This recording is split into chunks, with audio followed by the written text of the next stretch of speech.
no alto dos prédios em São Paulo. E hoje é dia de estreia no Fantástico. África, África. Artistas de 17 países africanos desafiam todos os limites do corpo humano.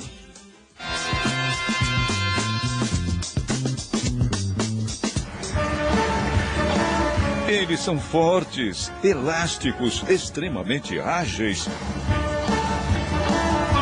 Às vezes nem parecem humanos.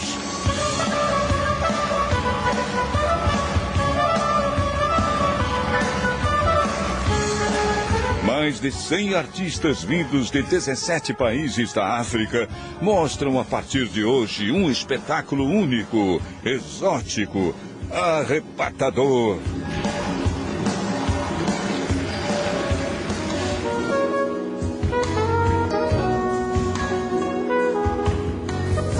Para começar, a incrível mulher cobra.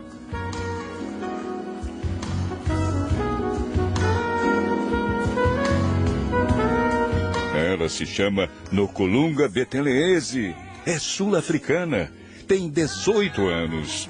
Dificilmente você vai conhecer outro ser humano capaz de fazer o que ela faz.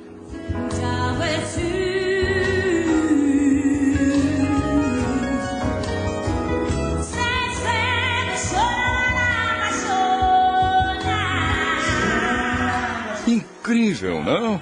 Pois a jovem Lunga está só se aquecendo.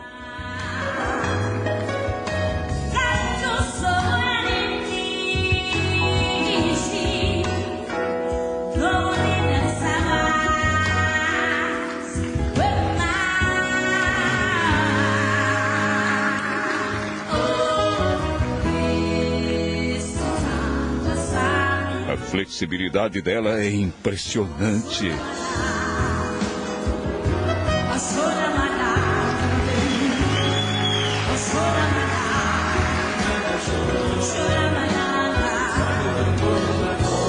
Ela faz pose de serpente e parece pronta para dar o bote.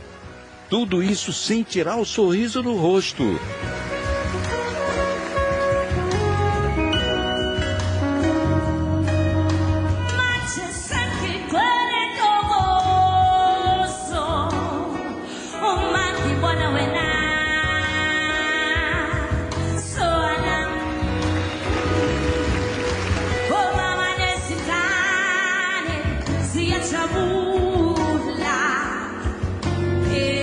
Lunga se torce, retorce como se fosse de borracha.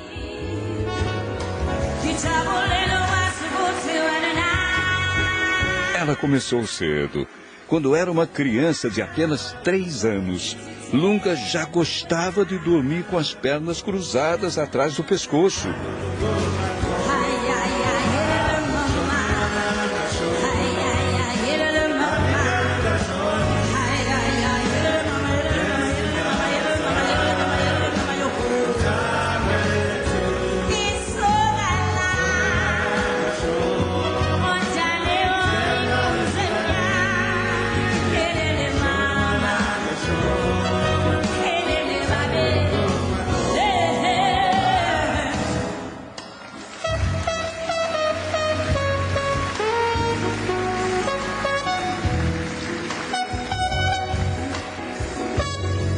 A mulher cobra chega a dar um nó na própria coluna.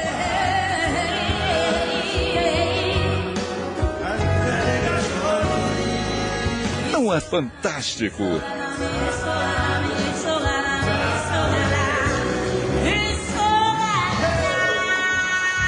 é à toa que Lunga é uma das maiores estrelas do espetáculo África, África.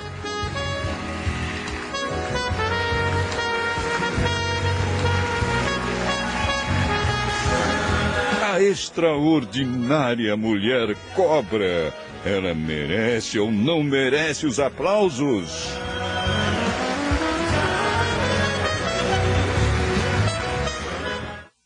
Duas notícias essa semana fizeram o Brasil perguntar. Como pode uma criança de 1 ano e meio cair do 3º andar e ser salva pela fralda? E como pode um menino de 11 anos sair roubando carros? A A primeira notícia que deixou o Brasil surpreso foi essa. Menino de 11 anos rouba carro em São Paulo. Mal companhia. Porque envolveu de mal companhia, aí não tem jeito, né? Aí não tem mãe, não tem pai que segura. O desabafo do seu Lourenço, homem doente, desempregado, mostra que ele desistiu de tentar tirar o filho do crime. O menino tem 11 anos, 7 acusações de roubo. Sozinho, com uma chave falsa, abre carros e sai dirigindo. A família não consegue controlar o garoto e a polícia muito menos. Só quando fizer 12 anos, segundo a lei, poderá ser internado numa unidade de menores infratores. Por ordem da justiça, o garoto, que não sabe ler nem escrever, teria de ficar sob a proteção da família, está num abrigo da prefeitura. Nós estamos procurando dar uma atenção maior, uma vez que ainda não se sabe exatamente quais os envolvimentos dele, até para preservar a própria vida desse garoto. As autoridades revelam um dado preocupante no Brasil. Nos últimos 10 anos, tem sido cada vez maior o número de crianças envolvidas com o crime. Franzino, um pouco mais de 1 metro de altura, este outro menino de 12 anos, segundo a polícia, comandava uma quadrilha. O grupo roubou este posto de gasolina 130 vezes nos últimos 4 meses. Veja o garoto em ação. Ele chega no posto, saca a arma, uma pistola dessas de videogame, e anuncia o roubo. Os comparsas, todos menores de idade, limpam o caixa e levam tudo que podem. Com as imagens, a polícia de Diadema, na Grande São Paulo, prendeu parte do grupo e o garoto com sua arma de brinquedo. Para o delegado, o menino contou como gastava o dinheiro roubado. Ele gastava com ele mesmo, para conta de consumo dele. Balas, doces, sorvetes. O garoto está recolhido há quase 3 meses na Fundação Casa, antiga FEBEM. Ele começou a chorar e falou assim: mãe, pede o juiz, pede o advogado para me soltar, porque eu tô arrependido, mas eu não vou fazer mais.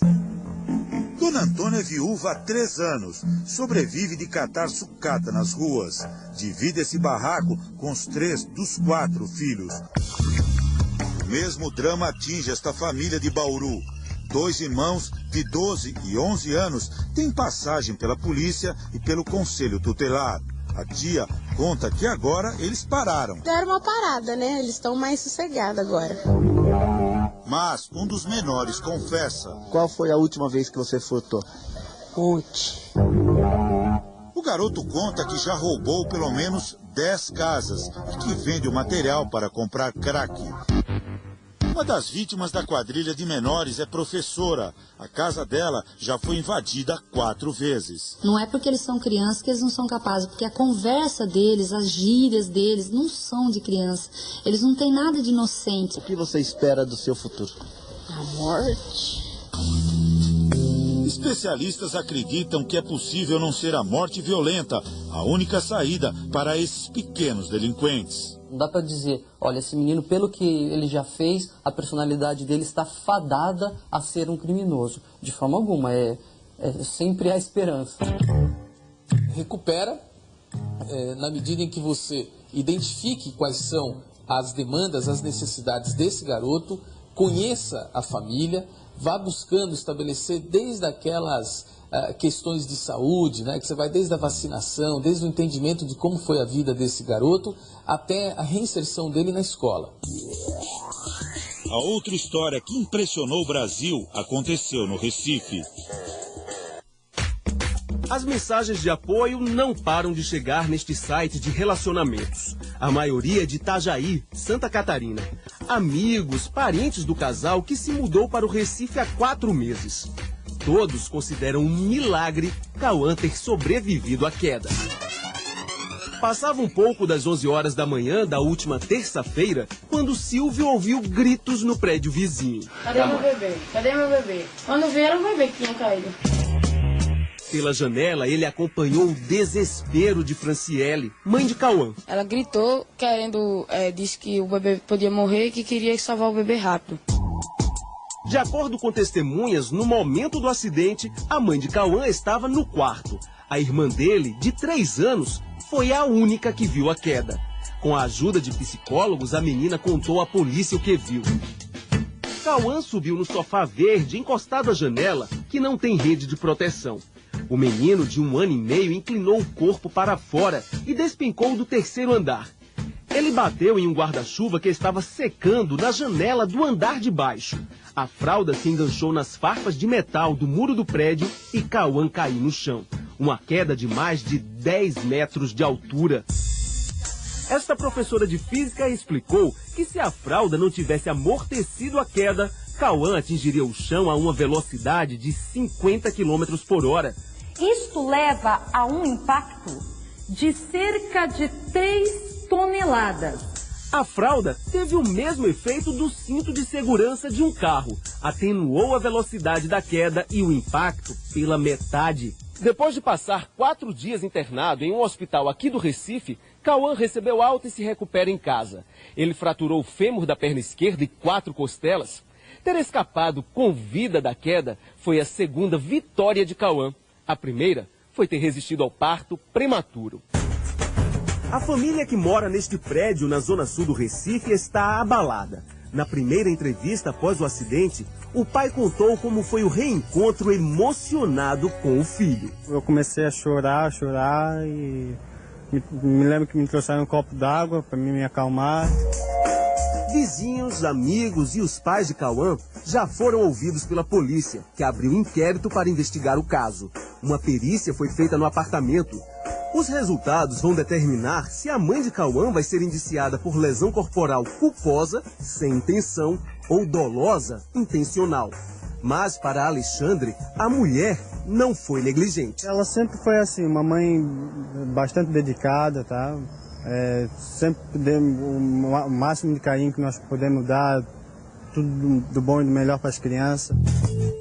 Acidentes domésticos são a principal causa de morte de crianças entre 0 e 14 anos no Brasil, de acordo com a ONG Criança Segura. São as quedas, queimaduras, queda de bicicleta. Por ano, o SUS gasta 63 milhões de reais com as vítimas. A criança sempre tem que ter um ambiente seguro para brincar, sempre que tem algum adulto próximo dela, orientando. Criança, como todo mundo sabe, ela 1 minuto de distração, ela sai, ela pula, ela faz qualquer misura.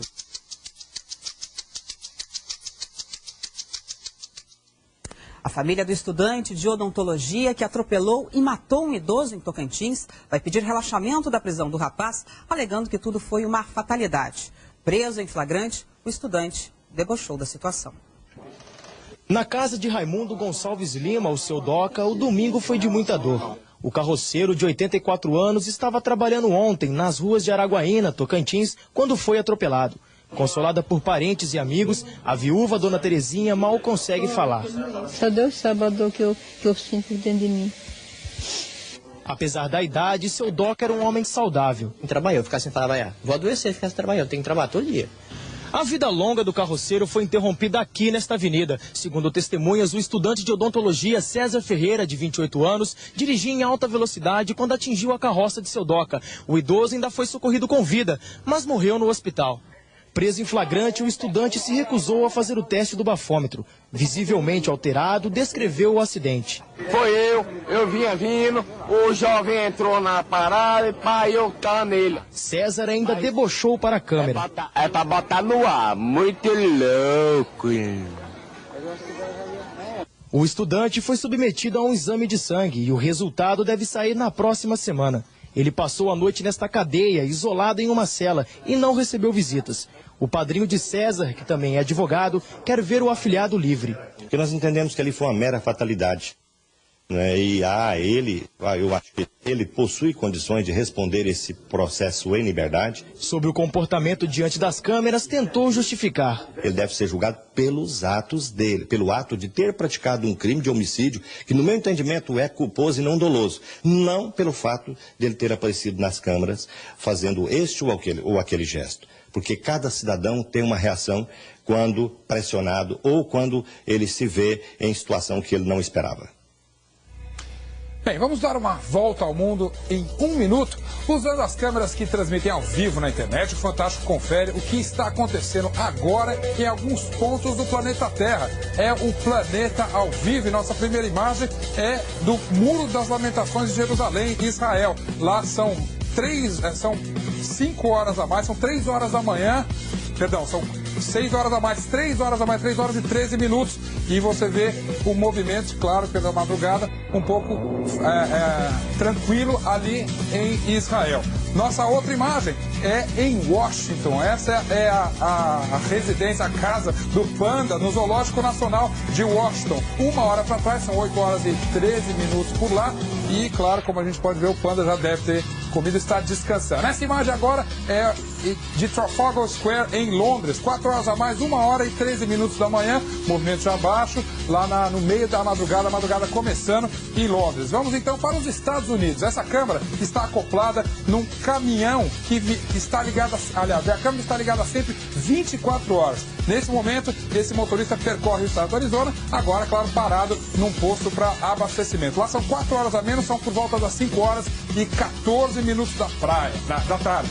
E nosso passeio termina na praia, justamente, em Mykonos, na Grécia, uma das ilhas mais famosas. Lá são 5 horas a mais, madrugada, 2 horas e 14 minutos da manhã, lá na Grécia. E vamos lá, você pode acessar todas essas câmeras através do nosso site, g1.com.br/fantástico.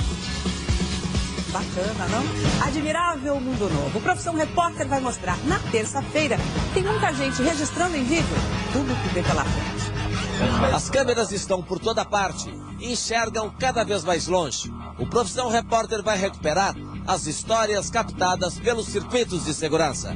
Começa uma rede de ladrões. Invadiu o posto. Nossa equipe se divide para mostrar. Com um celular, os motoboys registram flagrantes pela cidade. Mais uma sexta-feira daquelas. Com um documentário, a pescadora mostra como é a vida de um vilarejo no Ceará. Eu tô correndo atrás das coisas que eu quero. Com um computador, ele faz filmes de ficção científica sem sair do bairro do Grajaú, do Rio de Janeiro.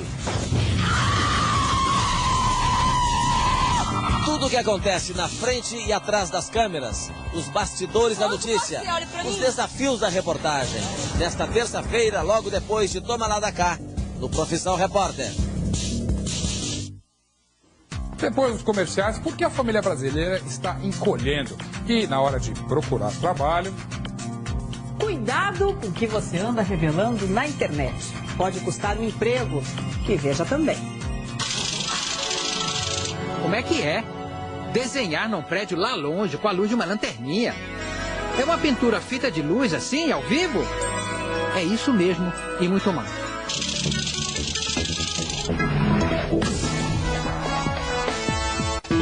Vamos aos números. A internet no Brasil tem hoje mais de 45 milhões de usuários. E a maioria deles, Zeca, tem um perfil na rede, né? Quer fonte de informação melhor que essa? Não é à toa que muitas empresas já descobriram isso e estão de olho no assunto. Por isso, atenção. Diga-me quais as comunidades que você frequenta. E eu lhe direi se a vaga é sua.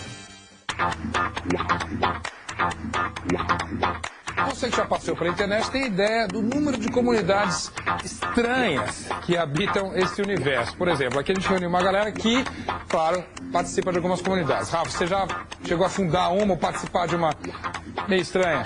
A gente tem um grupo de amigos, aquela zoação, aquela coisa toda. A gente fez uma comunidade pra gente poder falar porcaria. Vocês têm alguma que vocês têm vergonha de participar? Bebo porque é líquido.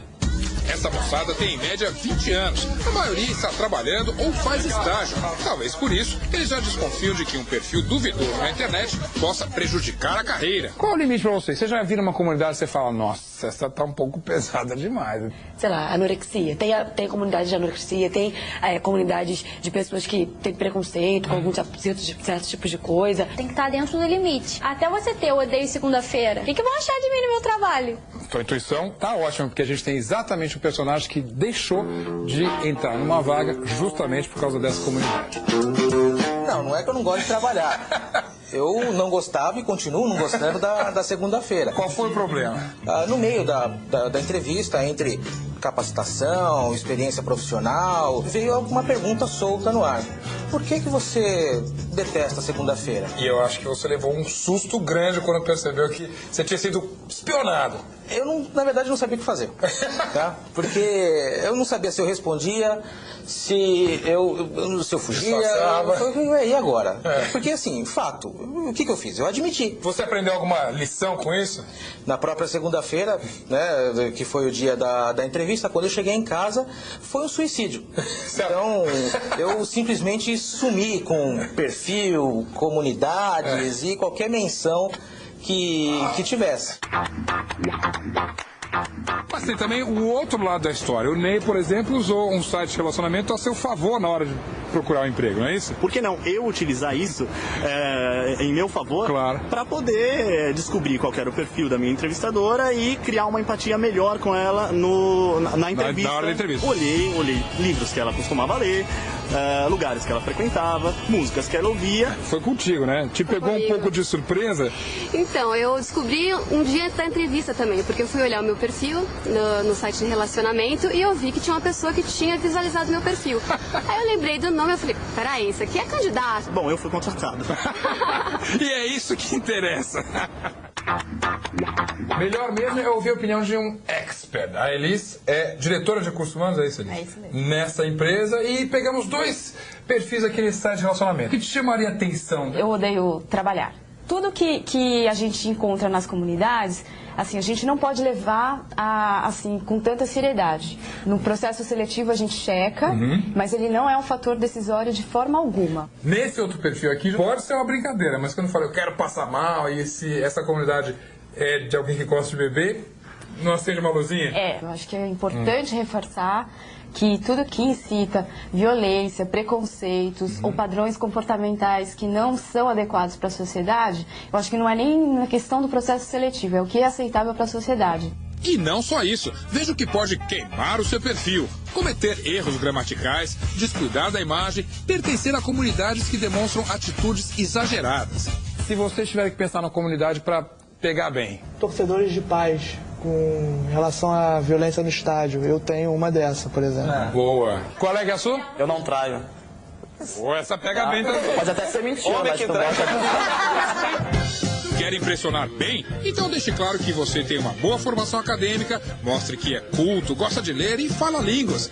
E entre em comunidades que levantem bandeiras sociais e ecológicas. Eu acho que ainda os pontos que a gente vai buscar na internet são algum ponto de interrogação que ficou nessa entrevista pessoal ou num teste psicológico, a empresa aplica. Então é bem pontual, mas eu acho que no futuro, cada vez mais empresas vão entrar em perfis aqui ou ali para realmente errar menos. Vou bolar uma comunidade e essa aí vai pegar. Já foi entrevistado pelo Zé Camargo. Essa? A vaga garantida. O que está acontecendo com o mercado de trabalho? De um lado, há um batalhão de candidatos, principalmente jovens, entre 17 e 25 anos, com formação superior, que não conseguem emprego. Em instantes, um serviço para quem quer conseguir um emprego antes da faculdade. Você já reparou? Nos últimos 35 anos, a família brasileira encolheu. Por que será que os casais estão optando por ter menos filhos? E alguns estão optando até mesmo por não ter filhos. E o que é até mais preocupante. Pois é, será que aquela família numerosa está em vias de extinção? Vamos ver. Não tenho tempo para ter relação sexual com meu marido. É incrível, mas é a pura realidade. Aos 31 anos eu radicalizei. Fiz vasectomia. E se o seu namorado, muito apaixonado, você muito apaixonada, pedisse um filho? Eu daria um pullover pra ele, porque filho não é presente.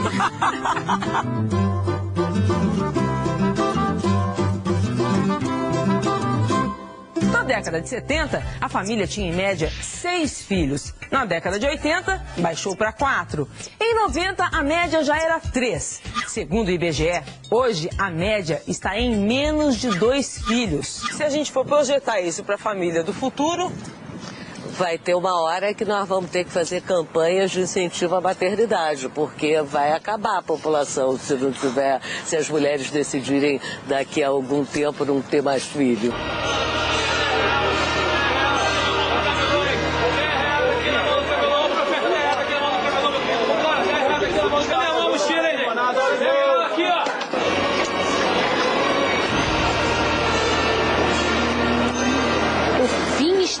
péssimo. O fim de quê? O fim do mundo? Eu escrevi que o mundo vai acabar. Eu tô falando da humanidade, minha filha. Nós vamos acabar. Eu, você, Renata Ceribelli. Mas quem disse isso? Ele. Todo-Poderoso? Não, Zé Luiz, rapaz que mora no terceiro andar, trabalha no Ministério da Saúde. Ele me deu essa pesquisa aqui. Você sabia que a taxa de fecundidade no Brasil é de 1,8? Cada casal tem menos 2 filhos. Então, daqui a 2, 3 décadas a humanidade vai acabar, sabe? Você já pensou que daqui a pouco todos nós vamos sumir do mapa? Todos? Mas tem uma esperança.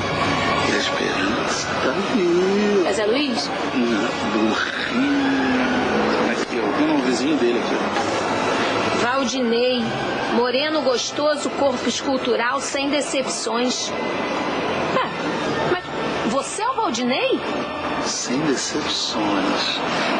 Eu tenho facilidade. Ah, peraí, que eu não tô acreditando. Você é um tarado querendo me levar pra cama? Então, vamos povoar o planeta. Ah, te contar, isso é o fim do mundo. Ó, eu tô fazendo a minha parte. Se a humanidade acabar, a culpa vai ser sua. Peraí, não dá pra jogar a culpa só nas mulheres, não. Além delas, tem muitos homens também desistindo da ideia de ter filhos. Duda Mack é produtor musical. Mônica Montoni, escritora. Os dois juram que adoram criança, mas de longe. Geralmente, uma mulher beirando os 30 começa a bater aquela vontade louca de ter um filho. Agora, esse instinto ainda não aconteceu com a Mônica, que está com 29 anos, né, Mônica? Vontade alguma de ter filho? Alguma, Renata. Por quê? Alguma. Porque o meu tempo não me basta. E eu tenho vontade de fazer muita coisa ainda que eu acho que com um filho eu não conseguiria fazer. Qual é a ideia de filho que te apavora? É uma criança? Ter que cuidar de uma criança? Exatamente. É a chatice da infância, eu não gosto dessa fase da infância, de criança chorando, daquilo tudo que você tem que fazer. Você muda a sua vida inteira pro seu filho. Quando você fala isso numa roda de amigos, as pessoas tentam te convencer do contrário. Tentam. Dizendo o quê? Dizendo que só um filho dá sentido à vida. Eu acho que é uma responsabilidade muito grande você pegar um nenenzinho e falar, ele vai dar sentido à minha vida. O Duda chegou a se casar 2 vezes antes de fazer de fato a vasectomia aos 31 anos, né? Isso, no 3º casamento. Tive a sorte de ter... As 2 primeiras mulheres também não eram afins de filho, né? A terceira, com quem ele está casado há 8 anos, apoiou totalmente a decisão pela vasectomia. E a Cris, antes de conhecer o Duda, já tinha tido um outro casamento e o primeiro marido também não quis ter filhos. Quando eu conheci o meu primeiro marido, ele já era vasectomizado. E foi uma coisa muito tranquila para mim, porque como eu já não tinha intenção também... Então fechou, foi ótimo. Eu acho que cada um tem que fazer o que é bom pra si. E pra mim não é bom ter um filho, e eu quero ser respeitada por isso. Consegue? Em alguns lugares sim, em outros não. Ou você percebe claramente que as pessoas ficam com bronca de você não querer ser mãe, que é uma coisa divina, ou ficam com pena, com aquilo assim de, ai, não tem filho, não pode ter. Não entende que possa ser uma decisão natural. De não querer ter. A gente está aqui conversando e tem várias mães, babás em volta, e eu vou perguntar para essas mães o que elas acham de você não querer ter filhos, só para sentir o pensamento feminino. Eu não como criancinha, hein? Avise elas antes, senão elas vão mandar me tirar da pracinha. Quando alguém fala para você, não tem a menor vontade de ser mãe, você acha estranho? Muito estranho. Por quê? É porque eu acho que a mulher já nasceu com esse instinto e... Quer dizer que se eu não vou ter um filho, eu não vou ser mulher, então... Eu não tô habilitada para ser mulher. Como é que é isso? Eu já vi muita gente falar, não quero engravidar porque vai crescer o peito, vou ficar flácida, aquelas coisas... fúteis, né? Então, porque eu sou uma mulher bonita, então a justificativa é que eu não quero ficar feia. Então, se eu fosse feia, ia valer a minha opinião de que eu não quero ter filho. Como assim? Antigamente, a mulher era igual a mãe, né? A maternidade era destino. Se a mulher não tivesse filho, ela não se realizava, né?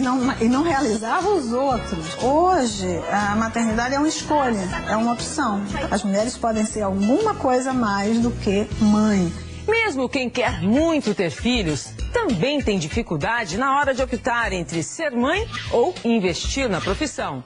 É o dilema da mulher moderna, que vai adiando a gravidez, até que o relógio biológico aperta e avisa: daqui a pouco vai ser tarde demais. A primeira vez que o casal Alex e Silvia tentou engravidar foi em 2004. Chegaram até a fazer o enxoval do bebê, mas ele não veio. Culpa de quem? Da falta de tempo. Se você acreditar que a gente mal tem tempo de se ver, quem dirá de fazer amor? Então é muito difícil a gente se encontrar e transar com naturalidade, com tempo, mais final de semana. Para complicar ainda mais, Silvia foi promovida, ou seja, mais tempo para a profissão, menos tempo para a vida amorosa. Como ela já está com 32 anos, procurou este médico para congelar os seus óvulos e tentar garantir a gravidez mais tarde.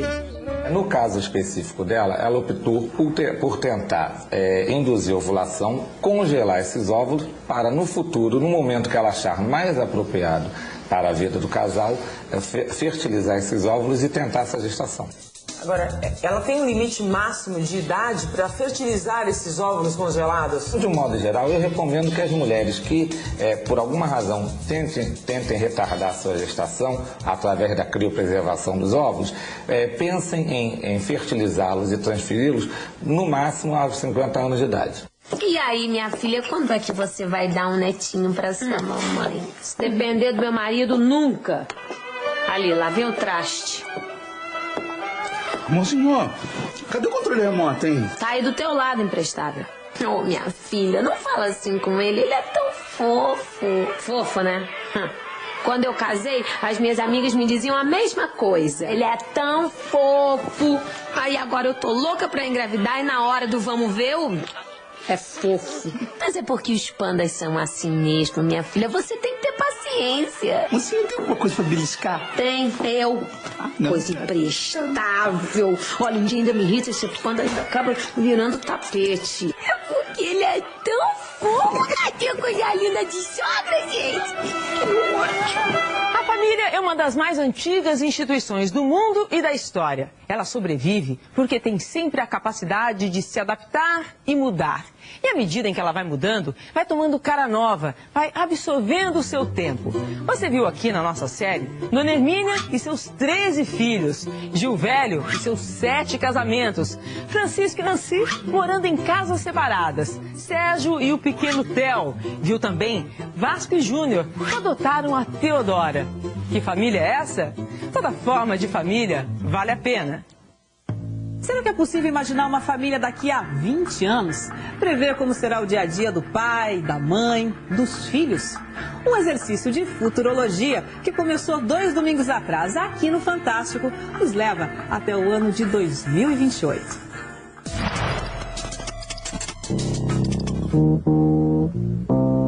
Tiago às vezes se pega nostálgico. Os consumistas anos 2000. Ele sabe que daquele jeito não podia ser, mas sente saudade do consumo despreocupado. Aqui em 2028, os hábitos ecologicamente corretos são seguidos por bem ou por lei. Separar lixo ou economizar água são comportamento obrigatório de todos, como neste passado de vocês são o uso do cinto de segurança ou a proibição do fumo em lugares fechados. Tiago entende isso tudo, mas às vezes se pega nostálgico. Queria ter vivido em outra época. Pô, Cláudia, que viveu em outras épocas, olha pra frente. Nascida nos os rebeldes anos 60, tinha 20 anos no início do culto ao corpo e 40 quando os corpos se uniformizaram em músculos e silicone, mas nunca se sentiu tão em paz como hoje, em 2028. A consciência ecológica chegou ao indivíduo. Vai ser muito mais importante a ideia de preservação de si do que a ideia de se manter jovem e bonito a todo custo. Joaquim, filho de outro casamento do pai de Carol, gosta de conversar com a irmã mais velha. Carol tinha a idade dele quando a aceitação das sexualidades ganhou embasamento na ciência. Joaquim gosta de meninos e meninas. E aqui, em 2028, a sociedade ainda se incomoda com a dificuldade de enquadrar os desejos dos bissexuais. É essa minoria que vai à luta como há 20 anos os homossexuais foram. Carol diz para Joaquim, calma, o tempo está sempre trabalhando. É isso que ele quer ouvir. E assim, essa família espera você, aqui, nesse futuro. Um abraço da Cláudia, da Carol, do Tiago e do Joaquim. Até já! Por onde eles passam, deixam multidões de meninas simplesmente histéricas. Histéricas. E quanto mais histéricas elas ficam, mais eles exibem os chamados anéis de pureza. Compromisso de manter a virgindade até o casamento. Nós estamos falando dos Jonas Brothers, que falam agora com exclusividade ao Fantástico. A pirâmide em Cleveland, Ohio, é a catedral do rock. Tem preciosidades dos anos 50 até os dias de hoje. Em meio aos turistas, 3 garotos pararam o museu. Kevin, 20 anos, Joe, 19 e Nick, 15. Os Jonas Brothers. No ano passado, os irmãos Jonas venderam o equivalente a 12 milhões de dólares em discos. Tudo começou quando Nick, o mais novinho, tentou se lançar como cantor. Tinha apenas 6 anos. O projeto não deu muito certo, mas uma gravadora acabou descobrindo que os 3 irmãos juntos poderiam ser irresistíveis. E que garota resiste ao charme de Joe, ao olhar tímido de Nick e à simpatia de Kevin? De tão famosos, eles foram doar roupas da banda para o Hall da Fama do Museu do Rock, como já fizeram Prince e Mick Jagger. Os Jonas Brothers estão em turnê pelos Estados Unidos para divulgar o 3º álbum, A Little Bit Longer. No imenso gramado em Cleveland, as fãs esperaram um dia inteiro no sol quente de verão para ver os Jonas. Esse ônibus acompanha a caravana dos Jonas Brothers pelos Estados Unidos. Aqui as fãs deixam mensagens, os tradicionais recadinhos, eu te amo, e também pedidos de casamento. I want to marry Joe. Eu quero me casar com Joe, diz ofegante Jéssica, do alto dos seus 7 anos. O som pop dos Jonas agrada em cheio o público adolescente, mas parte do sucesso pode ser atribuída à fórmula garotos lindos com bons valores da tradicional família americana. Eles condenam o uso de drogas e álcool, valorizam a família. Nick descobriu que tem diabetes e faz campanha de conscientização sobre a doença. São evangélicos e usam um certo anel da virgindade, um voto de só fazer sexo depois do casamento. Pergunto sobre o anel. Kevin fica sério. Nick me avisa. Vamos só falar de música, ok? Mudo de assunto. Quando os Jonas Brothers vão ao Brasil? Brasil? Nick se empolga. A nossa babá por muitos anos foi a Tia Sara. Uma babá brasileira de São Paulo. Meninos crescidos, é claro, já não tem babá, mas Kevin diz que, com Tia Sara, aprendeu muito sobre a cultura e o futebol do Brasil. Joe conta que eles torcem para encontrar as fãs brasileiras numa turnê no Brasil ano que vem.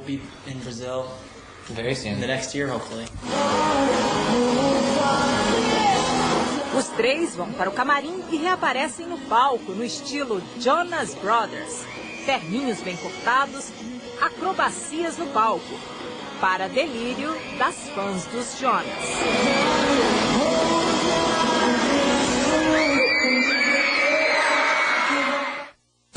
Olha, eu posso dizer que descobriram uma maneira bem moderna de pichar a cidade sem um pingo de sujeira, Zé. Como isso é possível? De São Paulo, o repórter Maurício Cubruzzi vai mostrar que onda é essa. Como é que é? Desenhar num prédio lá longe com a luz de uma lanterninha. É uma pintura fita de luz assim, ao vivo? É isso mesmo e muito mais. Tudo começa com uma lapiseira que emite um raio laser muito potente. O equipamento é só este aqui. E acontece assim. O raio laser cria um ponto de luz. Uma câmera detecta o ponto, passa a informação para o computador. Ele processa a informação, manda de volta. E um projetor envia o desenho para a parede. Você apaga, desliga quando quiser. E pode fixar a imagem numa foto. Uma lembrança de uma luz que se apagou. A novidade foi trazida para o Brasil pelo Festival Internacional de Linguagem Eletrônica. Levamos o grafite com laser para o vão do Museu de Arte de São Paulo, o MASP. Já tinha visto isso, de escrever com raio laser? Não. Essa pichação é pichar o Museu de São Paulo sem culpa. Ah, é verdade. É claro, todo mundo quer experimentar. Mas é difícil escrever ou desenhar uma canetinha assim, logo de primeira. Isso é uma técnica nova? É uma técnica nova que uma pessoa que inventou trouxe dos Estados Unidos. É você escrever em qualquer superfície com raio laser. Isso é uma arte? Você decide o que você acha. Você acha que é? Pra mim é um rabisco. E na noite de São Paulo, a novidade vai mudando de lugar na Avenida Paulista. Primeiro, é preciso ajustar tudo. Depois, é só escrever no prédio do outro lado da avenida. Até em chinês está valendo. Um restinho de Olimpíadas. Prioridade para as crianças. Agora, cuidado aí, o ônibus. Se o laser for direto no olho, pode cegar. Um prédio abandonado pode pichar inteirinho. Agora vamos lá. Levanta mais a menina. Ela não tinha acabado. Todo mundo quer tentar. Todo mundo mesmo. Um desenho. Um recado. Odeie seu ódio? É, exatamente. Se você manda odiar o ódio, mas aí tem ódio pra odiar o ódio, então o ódio tá lá. E de repente, alguém lembra de um aniversário importante.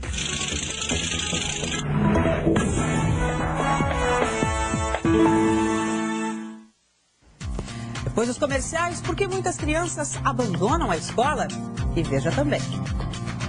Patrícia Poeta conversa sobre fama e sucesso com a queridinha de Hollywood. É fantástico. Daqui a pouquinho uma entrevista com ela, a estrela Reese Witherspoon. E mais, Max Geringer tem uma dica para quem quer emprego. A realidade é que estão sobrando candidatos com curso superior e faltando candidatos de nível técnico.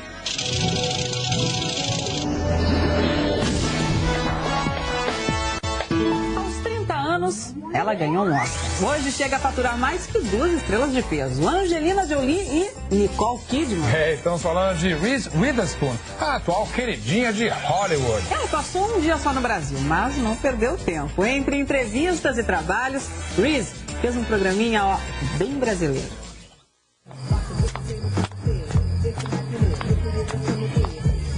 Oh my God! Loura? Muito. Burra? Nem um pouco. Foi no papel da estudante riquinha, ingênua e oxigenada que Reese Witherspoon conquistou o mundo. Sucesso tão grande que meses depois ela já estava no estúdio de novo gravando a continuação. O triunfo veio em 2006, estatueta de melhor atriz pelo trabalho no filme John e June. Reese tornou-se poderosa. No ano passado, foi a atriz que mais faturou em Hollywood. Thank you, Mom and Dad. No ano em que a Reese ganhou aquele Oscar, eu estava lá em Hollywood, cobrindo a cerimônia aqui para o Fantástico. Várias celebridades já começam a chegar por aqui. Uma cena me chamou muito a atenção. Logo depois que ela recebeu a estatueta, um dos jornalistas perguntou para ela o que mudaria na vida dela. E a resposta da Reese foi: nada, amanhã eu tenho que acordar cedo para levar os meus filhos para a escola. Reese, é possível ser uma grande estrela de Hollywood e continuar tendo uma vida normal? Oh, certainly. Com certeza, diz Reese.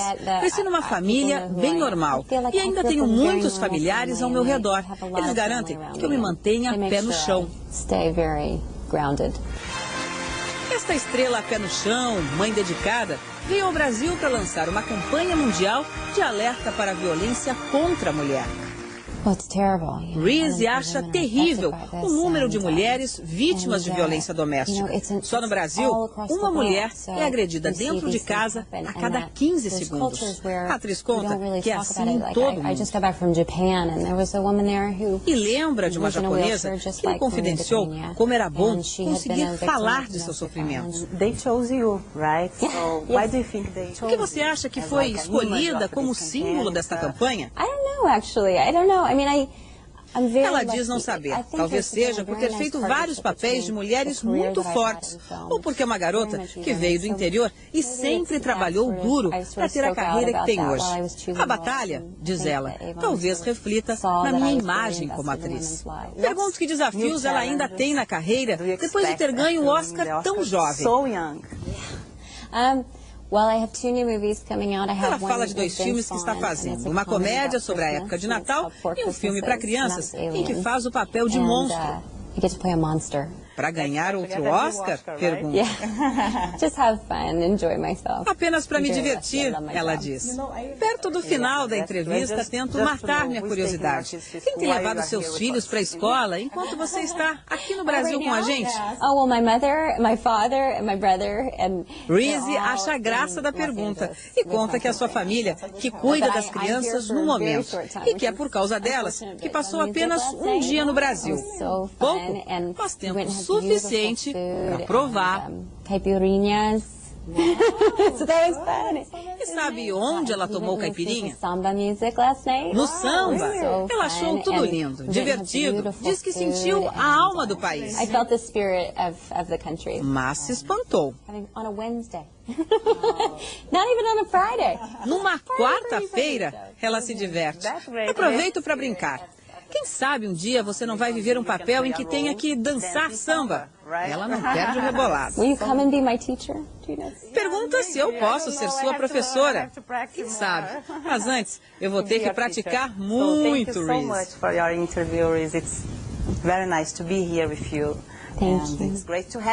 Agradeço a entrevista. E ela retribui bilíngue. Thank you. Obrigada. De nada. Vocês vão morrer. Ameaça escrita na casca do palmito é de quadrilhas que estão agindo no meio da Mata Atlântica em São Paulo. Você vai ver ainda hoje aqui no Fantástico.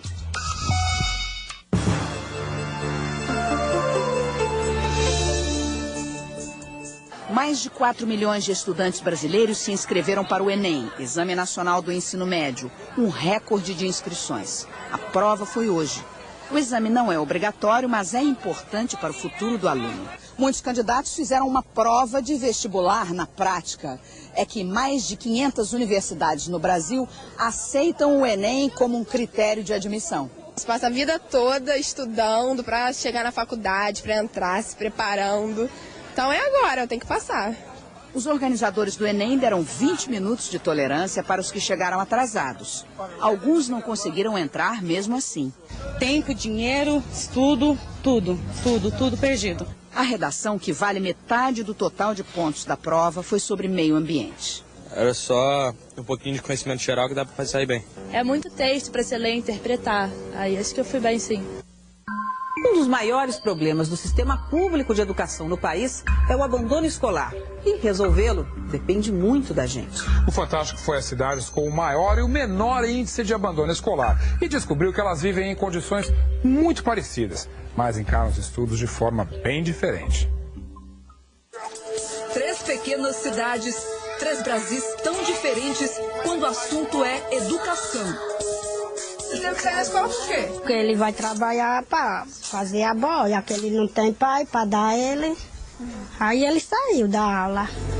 Elânio mora em Aquidauã, Sergipe, município que tem a maior taxa de abandono escolar do Brasil. De acordo com o Ministério da Educação, de cada 100 crianças que iniciam os estudos, 30 vão abandonar a escola durante o ano letivo. Essa é uma sala do 5º ano. Aqui são 36 alunos. Desses, pelo menos 4 não devem terminar o ano letivo. É o caso de Valtênis. Você está decidido, Valtênis, a não estudar? Não estou não, para estudar não. Por quê? Porque eu vou ajudar meu pai no campo. E hoje tem quantos anos? Tenho 16. E você já repetiu alguma série? 2 séries. Essa é uma escola que você sempre sonhou? Não, porque deveria ter uma quadra de esportes para todos os alunos na escola, uma biblioteca para nós ir pegar um livro. Palotina, no Paraná, é o extremo oposto. Aqui, a cada 100 alunos que entram na escola, apenas um não termina a 8ª série. É o menor índice do país.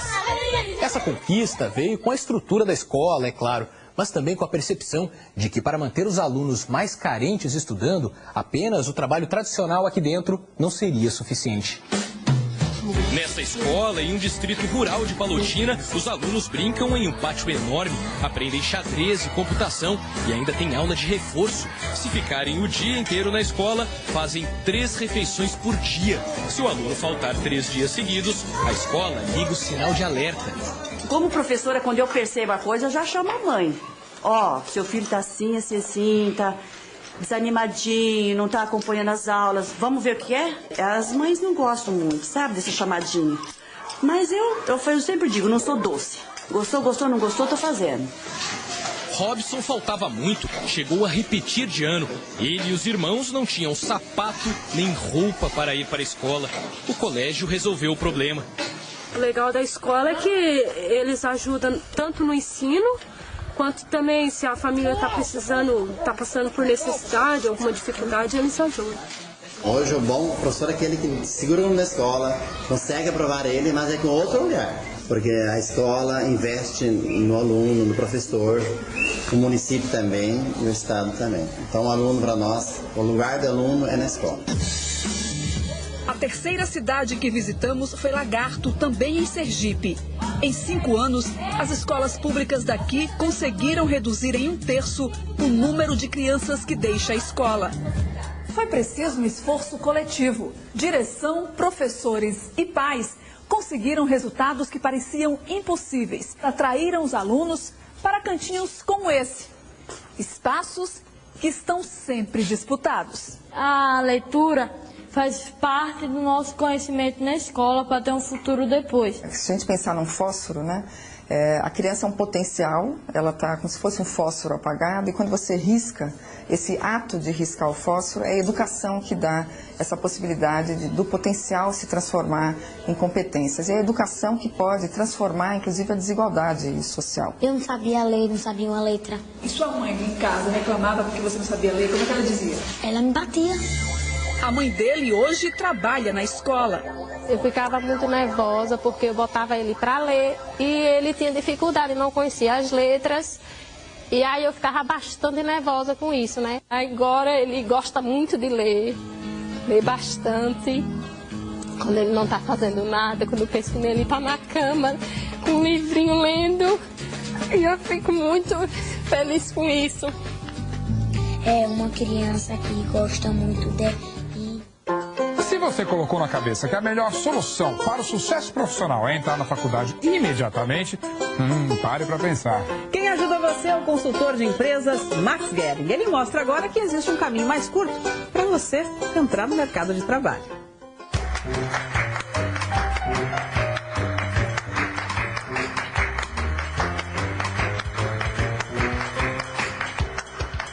O que está acontecendo com o mercado de trabalho? De um lado, há um batalhão de candidatos, principalmente jovens, entre 17 e 25 anos, com formação superior, que não conseguem emprego. Do outro lado, as empresas estão dizendo que as vagas existem, mas faltam candidatos qualificados. A maior dificuldade é achar mão de obra que está dentro das nossas expectativas técnicas. A realidade é que estão sobrando candidatos com curso superior e faltando candidatos de nível técnico.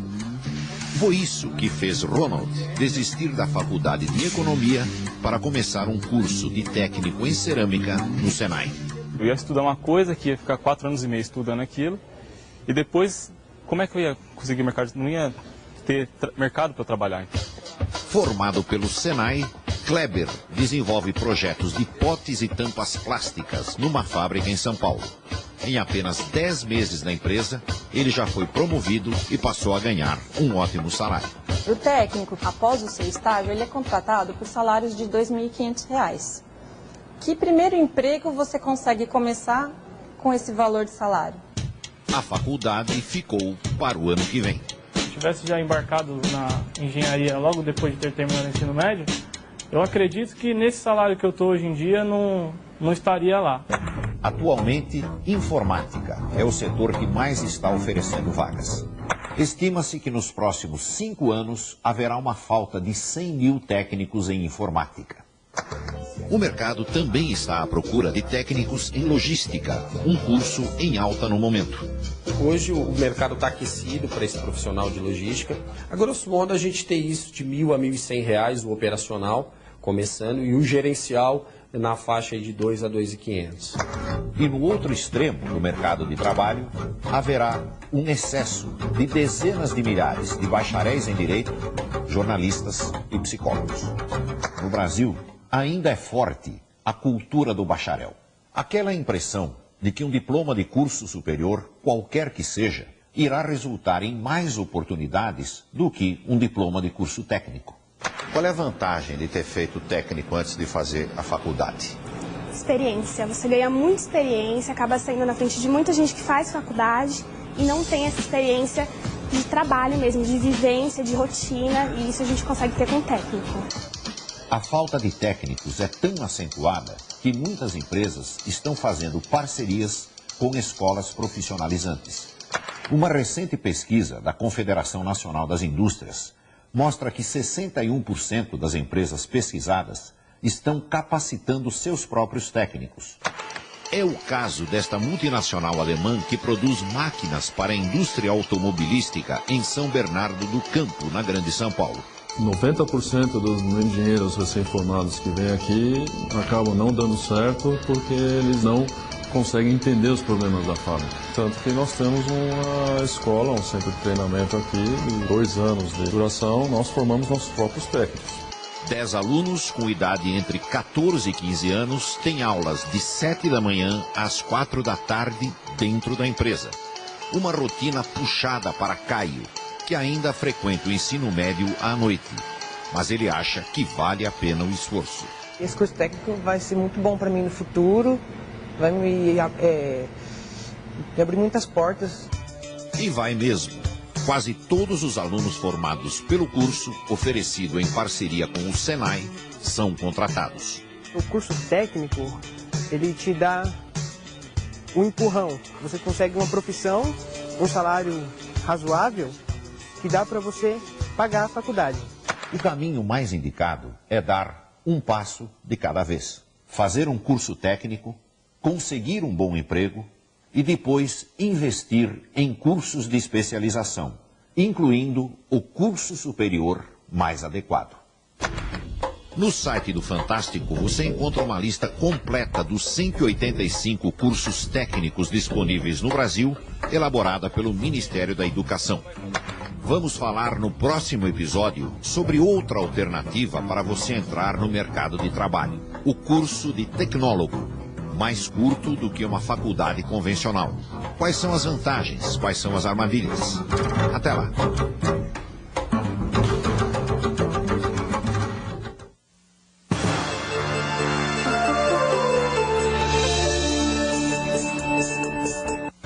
Metros e 30 de comprimento, 700 quilos. O gigante ainda é um jovem da espécie. O elefante marinho procurou abrigo no quintal de uma casa em frente à Baía de Sepetiba, na zona oeste do Rio de Janeiro. Imagem rara. Nos últimos 10 anos, apenas 3 animais como esse foram resgatados no estado. Ele entrou com a chuva e com a mudança de tempo, provavelmente turvou a água, ele não encontrou mais a saída. O mamífero da Antártica chegou na sexta-feira. Já está fazendo parte da família. O elefante marinho foi sedado e depois transportado até alto mar. Ainda hoje aqui no Fantástico, a história de Maria Helena. Ela vive há 36 anos na família errada. E depois dos comerciais você confere. Uma palavra chamada esperança, para quem não consegue andar. Pesquisadores israelenses apresentam a máquina do movimento. E esta mulher está cruzando o mundo para receber um implante de células-tronco. Veja também. O Monte São Michel, não por acaso, é dedicado a São Miguel. O arcanjo que derrotou o dragão também governa sobre as forças da terra, as pedras, as águas, o vento.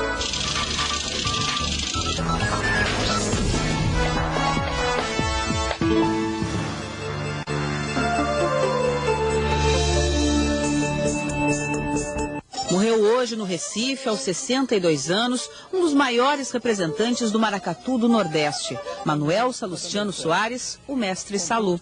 Ele teve uma arritmia cardíaca provocada pela doença de Chagas. Considerado uma autoridade em cultura popular de Pernambuco, mestre Salustiano era tocador de rabeca. Com ela, se apresentou ao lado de grandes nomes da música brasileira, como Gilberto Gil. Mestre Salu! O artista amava a dança, as cores e os ritmos nordestinos. Confeccionava fantasias para o maracatu e as máscaras do cavalo marinho, festa típica do Natal. Uma jovem de 25 anos, estudante de medicina, embarcou agora há pouco para Pequim. Daniela Botman, que ficou tetraplégica após um acidente de carro em 2006, está cruzando o mundo para receber um implante de células-tronco. Um tratamento experimental e polêmico com um médico que vem despertando tanto esperança quanto controvérsia. O doutor Huang Hongjun. Eu não acho que uma paraplegia, uma tetraplegia seja sentença de infelicidade, entende? Porém, eu gostaria de conseguir estar feliz na minha condição. E eu, sinceramente, tento, mas eu não consigo. Há 2 anos e meio, Daniela espera por um milagre. Para mim, essa cadeira não me pertence, não tem um dia que eu não acorde só para melhorar. 1º de abril de 2006, a bela estudante de medicina voltava de uma festa de faculdade em Taubaté, interior de São Paulo. O apartamento de Daniela ficava na mesma rua, mas um colega ofereceu carona. A gente nem se preocupou em colocar cinto. Faltava apenas um quarteirão para chegar àquele prédio em que ela morava. Quando eles passaram por este cruzamento, um outro veículo em alta velocidade bateu. A colisão foi tão forte que o carro em que eles estavam foi arremessado para aquela árvore. Os 2 motoristas haviam bebido. Daniela fraturou a coluna e perdeu os movimentos do corpo. O rapaz que bateu no carro dela estuda na mesma faculdade. Eles se cruzam todos os dias pelos corredores. Ele foi condenado por lesão corporal, pagou uma ambulância para o hospital. O baque emocional foi proporcional ao trauma físico. Ninguém sabe o que é você depender do outro escovar teu dente, do outro arrumar o teu cabelo.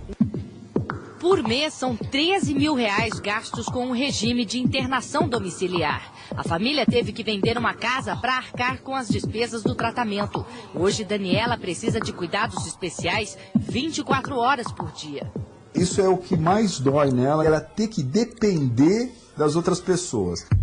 O pai de Daniela é neurocirurgião há 25 anos e cuida de pacientes com a mesma deficiência da filha. Mas dentro de casa ele se vê impotente.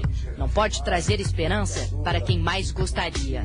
Pai, você tem contato com os melhores neurocirurgiões do mundo. E o que é que você apresenta para mim? Você acaba não apresentando nada de muito positivo. No quarto ao lado, foi numa reportagem do Fantástico exibida há 2 anos que Daniela viu uma saída. Nós visitamos a clínica de um médico chinês que vem atraindo pacientes do mundo inteiro, mas que também desperta a desconfiança dos cientistas, o Dr. Huang Hongjun. Huang faz experimentos em seres humanos com células-tronco. Células-tronco são aquelas com potencial de se transformar em diversos tecidos do corpo e regenerar áreas lesionadas. Representam hoje a grande esperança para deficientes físicos como Daniela. A cirurgia do Dr. Huang é polêmica porque as células são retiradas do nariz de fetos abortados com até 4 meses de gestação e implantadas no corpo do paciente. Estas células do sistema olfativo teriam uma capacidade maior de regeneração e seriam mais eficazes no tratamento. Mas isso é algo que a medicina ocidental ainda não testou em humanos. O grande problema desse trabalho é a falta de transparência. Quer dizer, isso é um médico que começou a fazer um procedimento em pacientes, cobrando e sem mostrar os seus dados para a comunidade científica. Então, aquilo é uma caixa preta. A família de Daniela está desembolsando R$40 mil para uma operação sem garantia de sucesso. As pessoas estão pagando para ser, na verdade, animais de experimentação, cobaias. Rafael, um amigo de Daniela, foi à clínica do Dr. Huang em Pequim e gravou um vídeo. Ele encontrou um jovem romeno que sofria de paralisia. Ele teria voltado a andar depois do tratamento. Você não podia andar quando chegou? Pergunta Rafael. Eu podia dar 2 ou 3 passos, nada mais, responde o romeno. No Brasil, Alberto se divide entre a dúvida de um médico e a fé de um pai. O grande motivo dessa nossa viagem é que ela acredite na recuperação dela e que ela acredite que existem caminhos Hoje à noite, Daniela e o pai embarcaram para Pequim, acompanhados de uma técnica de enfermagem. A estudante vai ficar pelo menos 15 dias internada. E o Fantástico vai acompanhar essa história na China. Você tem a esperança de voltar a andar. Eu tenho certeza que é o que me faz estar viva. Eu vi uma luz no fim do túnel, né? Uma luz de esperança.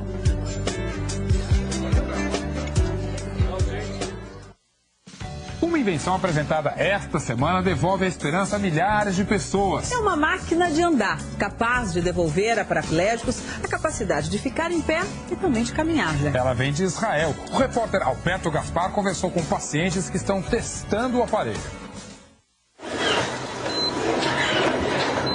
Os ruídos lembram os robôs da ficção científica. E foram mesmo os recursos da ciência robótica que tornaram este equipamento possível. Uma máquina de andar. Uma revolução num mundo onde movimentos fundamentais são difíceis, penosos. Paraplégicos precisam se mover na vertical para evitar doenças cardíacas, ósseas, pulmonares ou ainda dores intensas. Até agora, só contavam com equipamentos fixos como estes, para exercícios em esteiras. A nova máquina chamada Rewalk, ou Reandar, permite muito mais. O equipamento agora está na fase de testes clínicos num hospital aqui de Israel. Estão sendo estudados principalmente possíveis efeitos colaterais. Aquele paciente está em suas primeiras sessões. É um jovem de 20 anos que perdeu os movimentos num acidente de moto. Presenciamos a primeira vez em que Nihan andou não somente entre essas barras, mas se aventurou fora delas, com auxílio de muletas. O começo é muito assustador, ele nos confessa, mas diz que depois a sensação é de liberdade. Perguntei qual seria o primeiro passeio que ele gostaria de fazer por conta própria no futuro. Ir ver meu time de futebol preferido jogar, ele respondeu. O diretor do hospital está entusiasmado com os resultados dos testes. Diz que o alcance do invento é enorme. É um sonho, ele afirma. O plano é licenciar a máquina até o ano que vem e começar a produção em série em 2010. O preço inicial pode ser o de um carro, uns $20 mil, mais de R$30 mil. Por isso, o primeiro público-alvo seriam os 125 mil paraplégicos dos Estados Unidos, onde as complicações de saúde que o equipamento pode evitar custariam $10 bilhões por ano. Envolvido com o assunto depois de capotar um carro há 11 anos, Amit Golfer guarda com carinho o primeiro protótipo. Ele é tetraplégico e não pode usufruir da própria invenção, mas diz que ainda haverá avanços e que não perdeu a esperança. Nunca me conformei com o fato do homem poder ir à Lua e não criar nada melhor do que uma cadeira de rodas, ele diz, e completa. Para o paraplégico, é uma questão de dignidade, de autoestima. Para poder usar o equipamento, uma pessoa precisa ter capacidade para um impulso inicial mínimo, que é interpretado pelos sensores como uma ordem para andar. Mas e uma pessoa com plenos movimentos? Eu perguntei e pedi para experimentar a máquina. Me disseram que seria perigoso. Segundo este diretor da empresa, meu corpo resistiria instintivamente aos movimentos da máquina, que é feita para substituir músculos que não funcionam. Eu poderia me machucar lutando contra ela.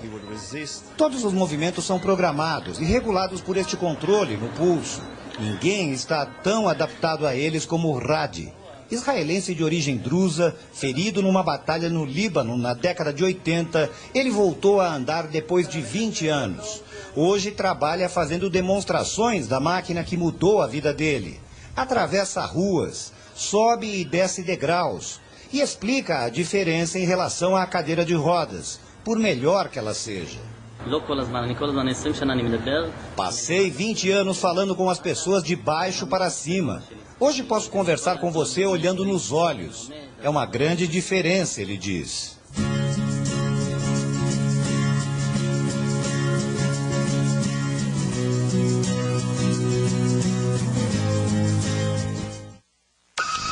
Nós estamos no Vale do Ribeira, em São Paulo. Na base da violência, quadrilhas controlam trechos da Mata Atlântica para extrair e vender palmito clandestino. A reportagem você vai ver daqui a pouquinho no Fantástico. Vamos fazer agora uma viagem à Normandia, na França.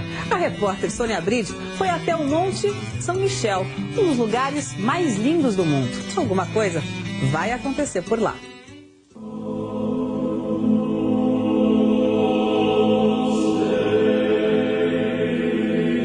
Um santuário que resiste à passagem do tempo. 13 séculos testemunhando a história da Europa. O Monte São Michel, não por acaso, é dedicado a São Miguel. O arcanjo que derrotou o dragão também governa sobre as forças da terra, as pedras, as águas, o vento. O Monte São Michel é a síntese dessas forças. Uma rocha de granito na costa da Normandia que tem uma das maiores variações de maré do mundo. Sobe até 14 metros. Na maré baixa, o monte está ligado à terra. Na alta, é uma ilha. Aos pés do monte, fortificado como uma citadela, há uma vila medieval.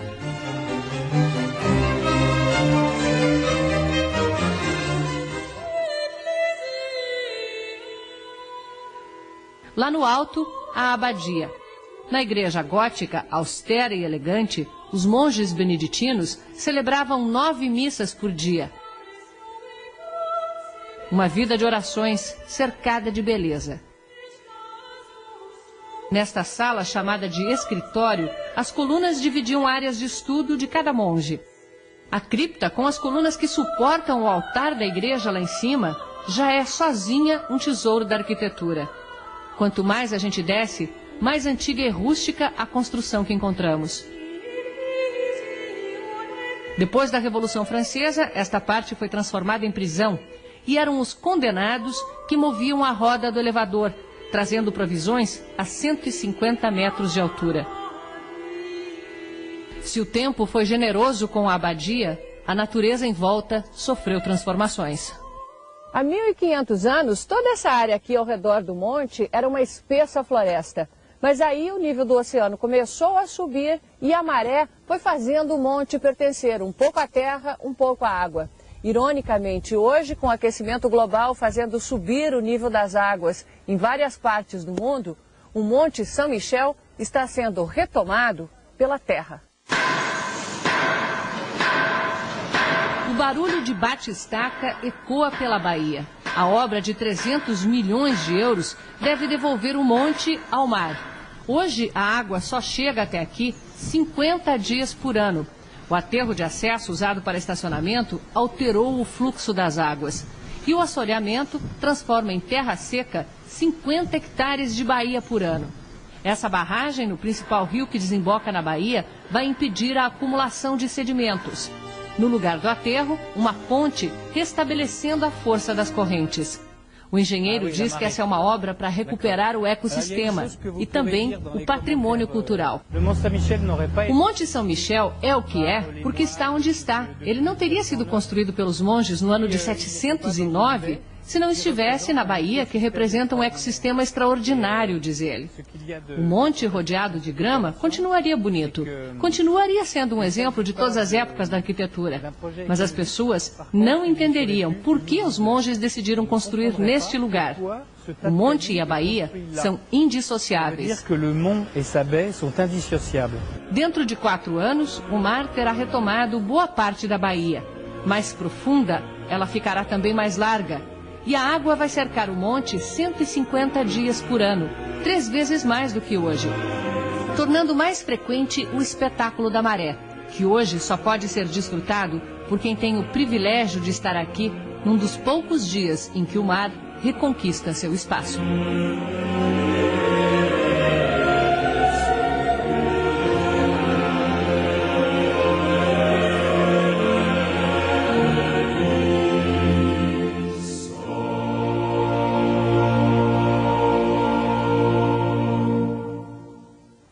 Depois dos comerciais, uma corrida que valeu $1 milhão e mais. Qual é o drama que surgiu na vida dessas duas mulheres 36 anos depois? E veja também.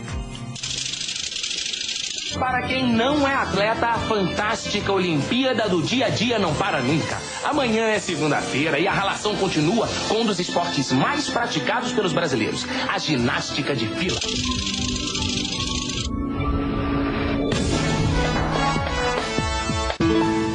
Novela, mas é a história de Maria Helena. Aos 36 anos, ela descobriu por acaso que tinha sido criada pela família errada. E aí surge outra personagem, Carmen Lúcia, que nasceu na mesma maternidade, no mesmo dia e no mesmo horário, e que agora acha que é a filha verdadeira daquela família.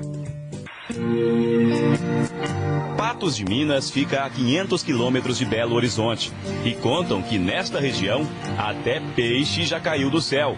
Mas essa é outra história. A nossa história começa nesta maternidade do Hospital Regional da cidade. No dia 9 de junho de 72, Dona Orzelina, que tinha 20 anos, chegou na maternidade com o marido, seu Antônio. Naquela época, o pai não acompanhava o trabalho das parteiras. Não vi, né? E nada, só vi ela no horário da visita. Aí peguei essa educadora, essa filha Maria Helena, e levei no educador.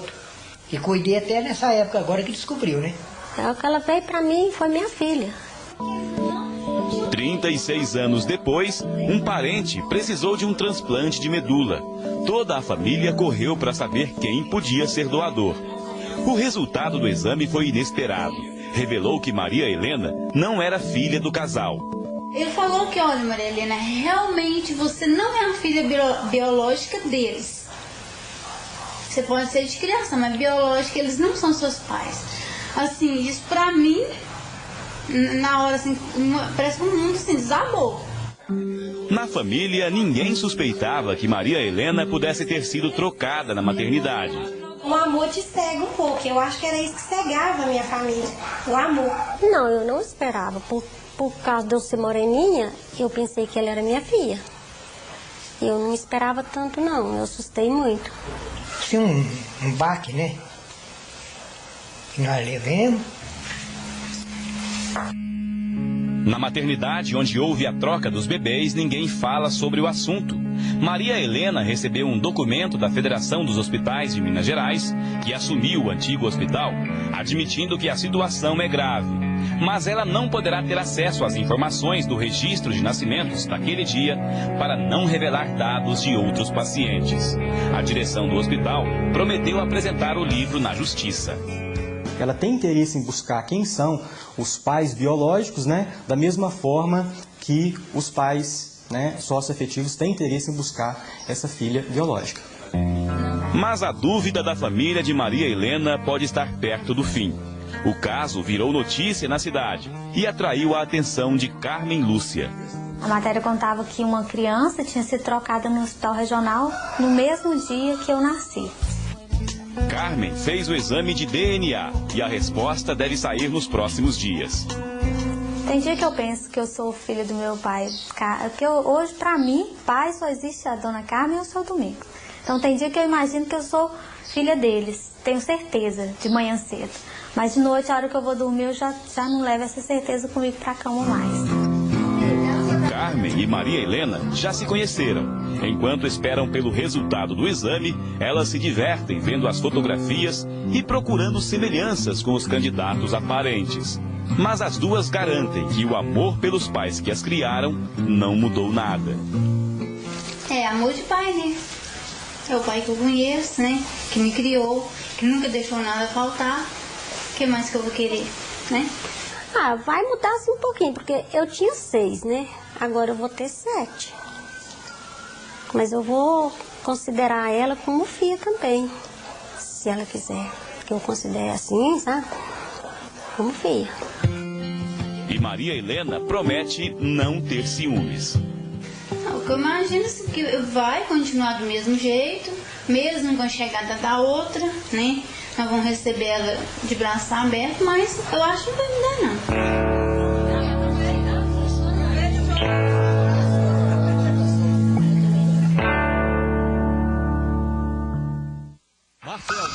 O Grêmio, cada vez mais líder na corrida pelo título. O show de bola do domingo do Brasileirão. ainda hoje, aqui no Fantástico. Uma corrida milionária na maior categoria do automobilismo brasileiro. Surpresa na corrida do milhão da Stock Car, Tadeu. A bolada foi para Paraíba, Patrícia. Valdeno Brito ganhou a prova no Rio de Janeiro e o prêmio de $1 milhão, o equivalente a R$1.600.000. É o maior prêmio já oferecido em uma competição no Brasil e palpites não faltaram. Eu torci pro Thiago Camilo, cara. Acho que o Cacá Bueno. Ricardo Maurício leva esse Miguel fácil. Os torcedores têm seus favoritos, mas são 47 voltas, 2 reabastecimentos e uma troca de pneus. E tudo pode acontecer. Antes da largada, um imprevisto. Um cilindro de nitrogênio usado na troca de pneus explodiu. Os estilhaços machucaram 4 pessoas. O caso mais grave foi do mecânico Fernando Duarte, que teve ferimentos e uma fratura no braço direito. A corrida do milhão foi liderada quase o tempo todo por Cacá Bueno, que largou em primeiro.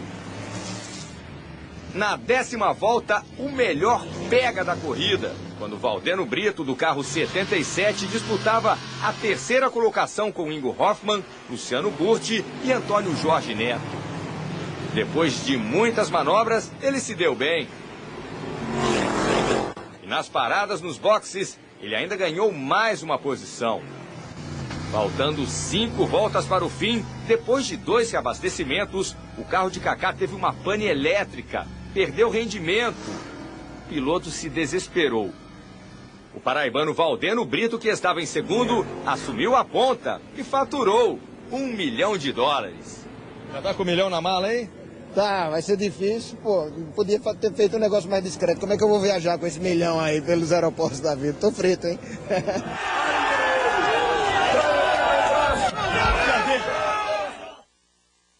É brincadeira, hein, gente? O Valdeno não é nem doido de andar com $1 milhão em dinheiro vivo por aí. Ele disse que vai dividir a bolada em 3 partes. 1/3 vai ser rachado pela equipe, 1/3 é do patrocinador. E 1/3, claro, fica com ele próprio. Valdeno vai usar o dinheiro para terminar de pagar a casa nova em Londrina. O cineasta Steven Spielberg disse certa vez que futebol bem jogado é o mais belo espetáculo de imagens do mundo. Será?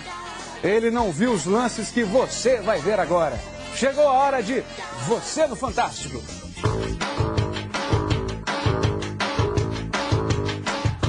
Prestem atenção no áudio. Sérgio, não pode perder essas bolas aí não, hein, Sérgio? Foi isso que o amigo do Sergião falou quando o craque errou o passe. Coitado, ele ainda não tinha visto nada. Entenderam? Pois é, o time do Sergião recuperou a bola, ele driblou o goleiro e conseguiu perder o gol com uma das furadas mais sensacionais da história da bola murcha. Que hoje é dele, é claro. Na semana passada, a bola murcha ainda era olímpica e foi dividida. A Fernanda parou no fosso e a Elizabeth veio por cima. Explica aí, Fernanda. Aí nisso a gente correndo, né, conversando. Aí chegou na hora de passar no fosso. Peraí. Eu ouvi direito? A gente vinha correndo e conversando? Acho que agora tá explicado, né? Nós estávamos discutindo uma com a outra, querendo quem era que ia sair primeiro. E a conversa continuou? Melhor passar pra bola cheia.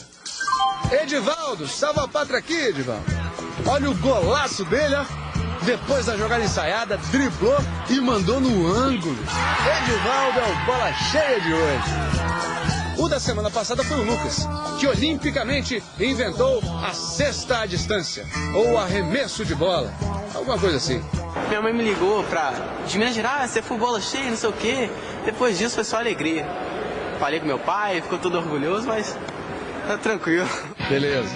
Mas agora vem cá, foi sorte ou foi muita sorte? Porque não dá pra repetir aquilo, né? Pra provar que foi lance difícil, eu desafiei meus colegas aqui pra ver quem consegue fazer essa cesta, então.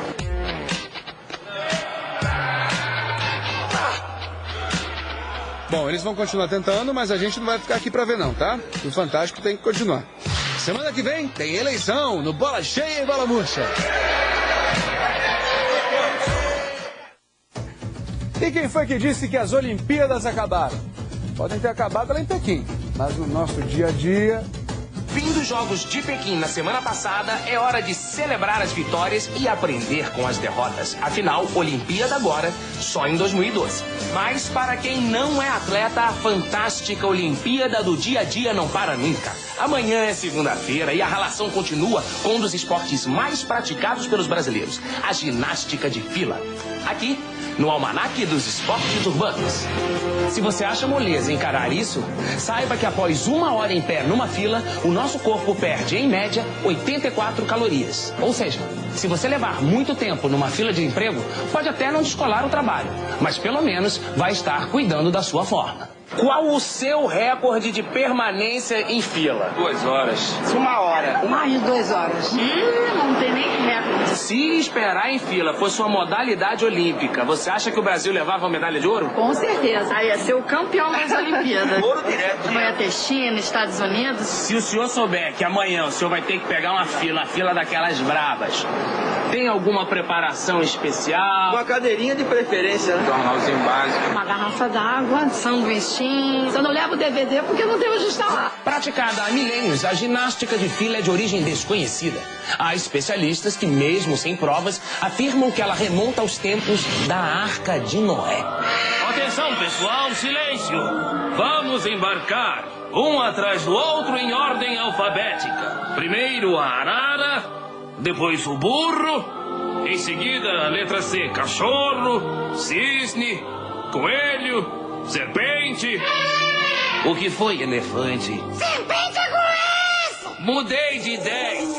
Vamos por ordem de tamanho que é melhor. Abelhas primeiro. Elefante Pro fim da fila. Bem mais tarde, já aqui no Brasil, o esporte das filas teve em Dom João VI um dos seus maiores incentivadores. Através do ritual do beijamão, nascia assim a fila brasileira. Mas foi apenas no século XX que a ginástica de fila passou a ser praticada em grandes espaços e com um número ilimitado de atletas. Hoje, a prática esportiva de espera em fila está invadindo outras modalidades, como até mesmo o futebol. Vamos lá, galera! Vamos com essa fila que eu tô com fome de bola! Fila de supermercado, fila da van, de elevador, da cantina da escola, do banco, da padaria, da seleção de emprego. Se uma pessoa gastar 15 minutos por dia esperando em filas diversas, ao fim de um mês são 7 horas e 50 minutos. Em um ano, 90 horas. Ao longo de 30 anos, o equivalente a uns 112 dias completos mofando em filas. A espera em fila é esporte para toda a vida. Próximo. Quem nunca entrou em fila errada, que para e não anda? Este esporte exige perícia e técnica para fazer a escolha certa. Vamos ouvir algumas atletas que entendem como ninguém desse assunto. Qual a sua técnica para escolher a fila mais rápida do supermercado? Eu vejo os carrinhos, se tiverem poucos eu vou na fila. Olhar se a caixa é mais rápida. E a fila dos idosos. Mas já ficou assim numa fila de passar horas? Ih, já esperei muito. Pela primeira vez, uma equipe de televisão registrou uma competição de ginástica de fila. As competidoras devem identificar rapidamente clientes em ritmo de tartaruga, caixas pensando no namorado e empacotadoras enrolões. Ganha a atleta mais observadora e a mais sortuda.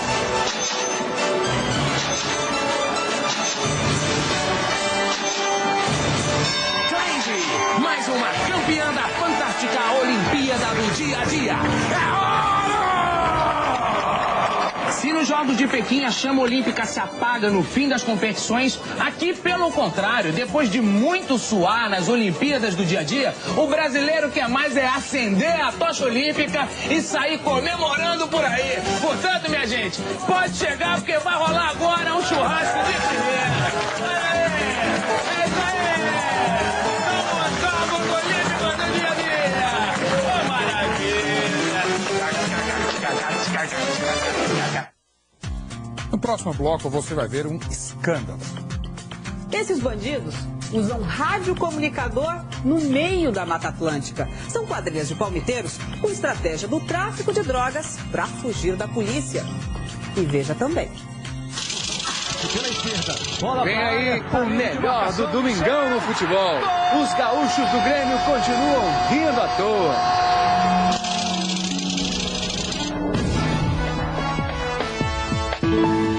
Exclusivo. Quadrilhas estão usando táticas do tráfico de drogas para controlar a extração e o comércio de palmito na Mata Atlântica de São Paulo, área de preservação ambiental. Os repórteres do Fantástico investigam cada detalhe do esquema que você vai conhecer agora. 2 horas de caminhada dentro da mata. De repente, um sinal de que há bandidos por perto. Tem uma coveira nova, recém-cortada. O produtor do Fantástico acompanha uma blitz da Polícia Ambiental no Parque Ecológico de 7 Barras, no Vale do Ribeira, São Paulo. Observar o tempo todo. Perto de um córrego, o medo se confirma.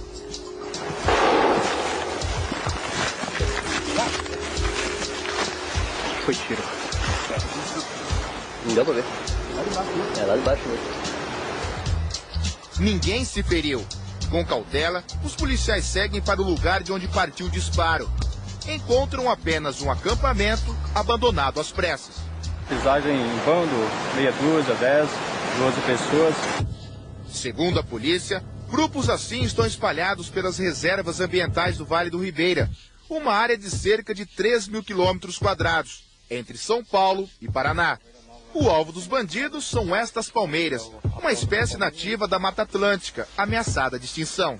Grande maioria dessas pessoas que se envolvem com a exploração clandestina do palmito tem antecedentes criminais. Do caule, as quadrilhas extraem o palmito Jussara, considerado o mais saboroso de todos os tipos de palmito. Quem pratica esse crime ambiental pode ficar até 5 anos na cadeia. Todo mundo sabe, pouca gente respeita, admite esse morador da região que produz o palmito clandestinamente. E aqui o pessoal, no 99% mexe com isso aí. Nas últimas 3 semanas, o Fantástico investigou as chamadas quadrilhas de palmiteiros, que comercializam o produto em grande escala. O esquema começa com a compra de potes de vidro que já foram usados e serão reaproveitados. A maioria está assim, no meio da sujeira, em depósitos de lixo. E o pessoal costuma usar para palmito mesmo, de novo? Para palmito, ninguém reclama. Nesta casa, em Juquiá, encontramos potes dentro desta bacia com água suja. Assim, o rótulo sai facilmente. Explica um palmiteiro que não sabia que estava sendo gravado. E limpa direitinho esse vidro? Sim. É lavado com detergente por dentro. A investigação do Fantástico incluiu 3 dias com a polícia dentro das reservas ambientais. Em vários pontos, só se chega de barco. As quadrilhas fazem longas viagens pelo interior da floresta. No caminho, encontramos o principal meio de transporte dos palmiteiros. No lombo dos cavalos tem a embalagem aqui contendo carne, tem ração para o próprio animal comer. Às vezes a trilha é de 8, 10 horas de caminhada e força bastante o animal. Na blitz, a polícia apreendeu espingardas e munição. Vários acampamentos foram derrubados. Aqui é o que os palmiteiros chamam de fabriqueta, onde o palmito extraído ilegalmente é preparado. A Polícia Ambiental destruiu o local e olha só o que nós encontramos aqui. Os vidros que eles reaproveitam para colocar o palmito. Um é goiabada em calda e o outro doce de leite.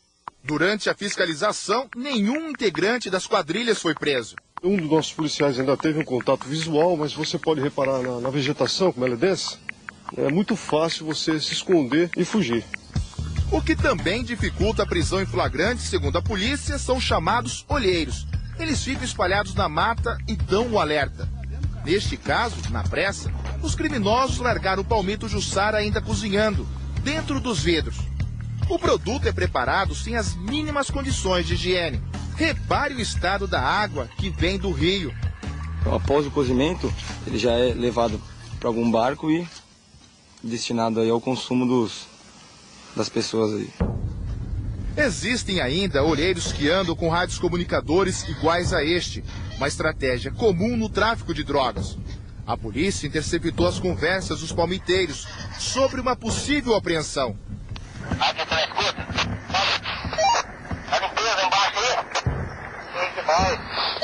Também foi por rádio que um olheiro avisou que nossa equipe se aproximava do acampamento, mostrado no início da reportagem.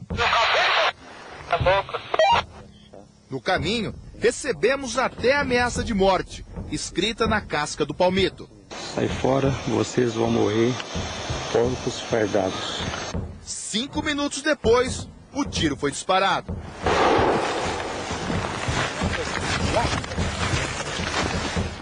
fala, tô indo para lá e seja que Deus quiser, né? É perigoso. O guarda florestal, que tem medo de se identificar, foi ferido num ataque de palmiteiros em maio deste ano. Eles estão mais organizados, porque no meio desses palmiteiros aí tem pessoas grandes no meio também aí, né? O palmito clandestino é vendido em média pela metade do preço do legalizado. Clientes não faltam, diz este negociador de uma quadrilha. Tem cara que leva, mais ou menos, sai umas 300 caixas por 15 dias. Os caras vêm buscar de caminhão. Isso representa cerca de 6 toneladas por mês. Ele diz ao nosso produtor, que se apresentou como dono de restaurante, o que fazer quando os potes são entregues sem rótulo pelas quadrilhas. Fazer o rótulo com, né? Qualquer nome. Qualquer nome mesmo. Mas tem que ser em gráfica, né? Aí se compra o rótulo aí, né? Esta é uma empresa legalizada, distribui palmito em conserva para todo o Brasil. O dono do negócio já foi vítima das quadrilhas que agem no Vale do Ribeira. Os criminosos chegaram a falsificar o rótulo da empresa para comercializar o palmito extraído de forma ilegal. Até devolveram carga de produto nosso achando que o nosso palmito era clandestino.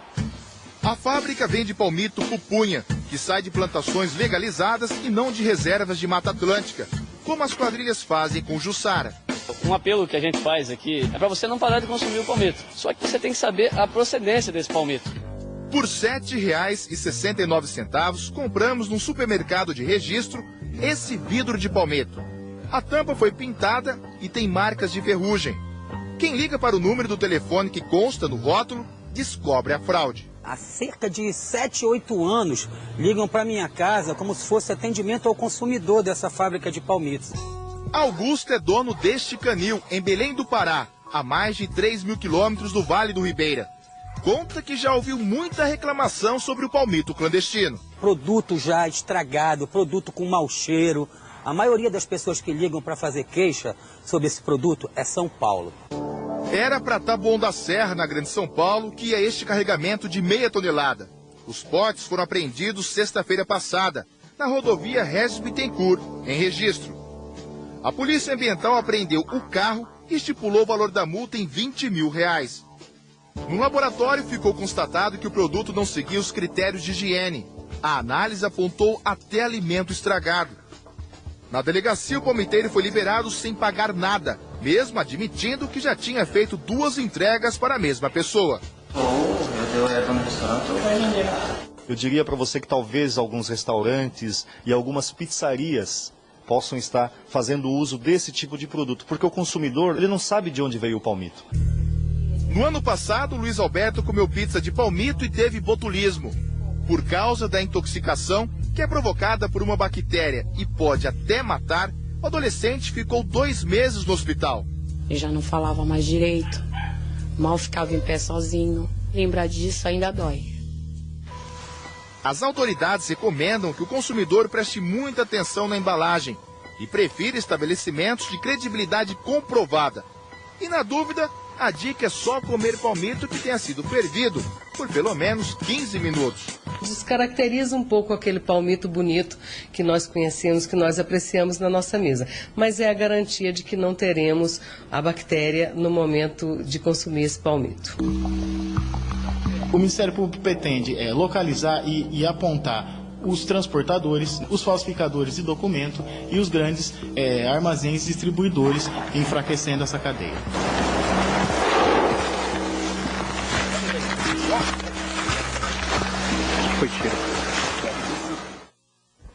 E agora vamos voltar a falar de esporte. O Grêmio segue com grande vantagem na liderança do Brasileirão. Venceu mais uma, certo, Tadeu? Venceu mais uma, segue disparado.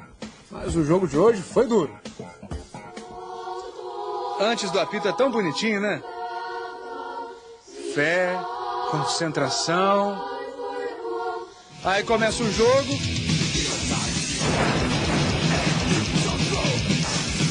Alguém mediu o impacto dessa trombada? Alguém mediu a altura dessa queda? E que nome se dá a esse tipo de golpe? Até entre companheiros houve acidente. Até os gols foram truncados, chorados. O Soares cabeceou, a bola bateu numa trave, passou na cara do goleiro e bateu na outra trave para entrar. Soares, 1-0 Grêmio. No empate do Vasco, o Allan Kardec tentou de cabeça e só foi conseguir o gol com o pé. 1-1. E o Grêmio venceu o jogo com mais um gol ali, de pertinho, quase não entrando. Mas entrou. Marcel mergulhou para cabecear. Grêmio 2, Vasco 1. O domingo foi de clássicos no Rio e em São Paulo, com muitos gols ou gol nenhum. O goleiro Douglas do Santos não estava muito bem nos cálculos, não. Sorte dele que a bola que passou não foi pro gol, e a bola que fugiu, voltou. Mas o Douglas mandou bem na cabeçada do André Lima. O André Lima, aliás, foi quem chegou mais perto de marcar. E se ele não fura essa, hein? Hã? Mas furou, né? Furou bonito. No finzinho do jogo, o Kleber Pereira ainda teve a chance de dar a vitória ao Santos. Furou também. E o Rodrigo Souto completou com um chute sem rumo. Vocês já repararam que o clássico paulista não teve gol, né? Santos 0, São Paulo 0. O Fla-Flu foi diferente. No Maracanã teve gol e gol bonito.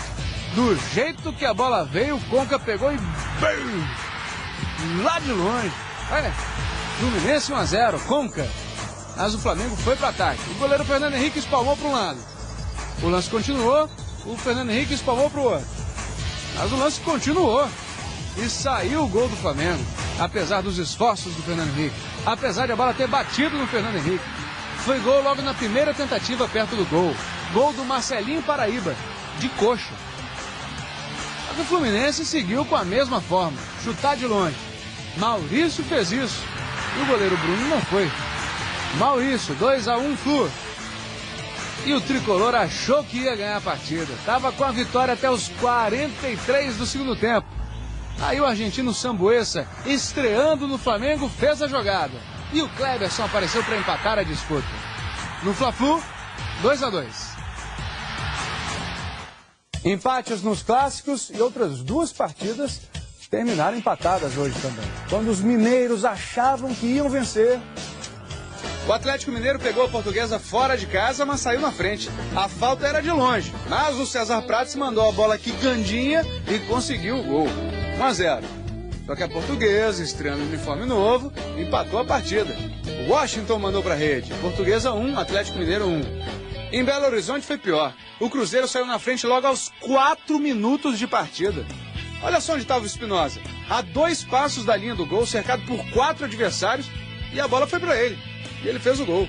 Espinosa, 1-0. Placar que continuou até os 40 minutos do segundo tempo, quando o Ramírez sofreu pênalti. O Coritiba ficou com 1 a menos, porque o Alê foi expulso. Aí todo mundo pensou, acabou, né? Vitória do Cruzeiro. Mas o Vanderlei se benzeu e defendeu a cobrança do Guilherme.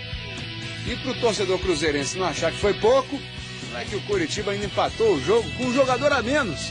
Thiago Silvi, aos 44 do segundo tempo. Coritiba 1, Cruzeiro 1. Uma das discussões mais recorrentes sobre regras do futebol. A paradinha. Aquela maldade que os batedores de pênalti fazem com os goleiros. No domingo passado, o Alex Mineiro, do Palmeiras, disse que o árbitro mandou ele bater o pênalti sem paradinha. Hoje teve pênalti contra o Palmeiras e gerou reclamação. O Palmeiras já tinha feito 1-0 no Atlético Paranaense com o Diego Souza. E aí veio o pênalti da discórdia. Primeiro, o árbitro Sandro Ritt considerou pênalti essa bola que bateu no braço do Gilmar. A turma de verde reclamou um bocado, mas a marcação estava confirmada.